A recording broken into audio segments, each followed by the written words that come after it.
Hello అండి అందరికీ. పండు మిరపకాయ నిల్వ పచ్చడి తయారీ విధానము. 2 కేజీల వరకు పండు మిరపకాయలు తీసుకొని శుభ్రంగా కడిగి తొడాలు తీసుకొని బట్ట పైన ఇలా ఆరబెట్టుకోవాలండి. తడి లేకుండా చూసుకోవాలి.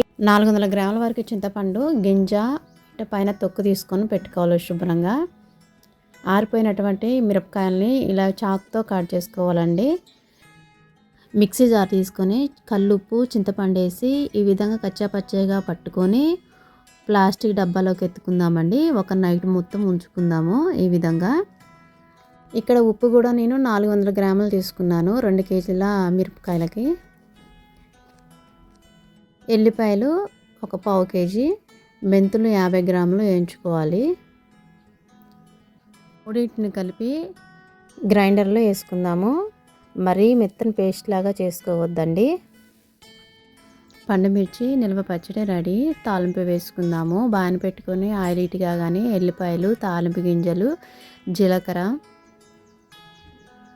మిర్చి ఒక 5-6 వేసుకొని కరివేపాకు వేసుకొని పూర్తిగా వేగగానే రుబ్బిన పచ్చడి వేసుకొని పూర్తిగా నూనెలో కలుపుకుందాము. అంతే అండి, ఎంతో టేస్టీ అయిన పండుమిర్చి నిల్వ పచ్చడి రెడీ.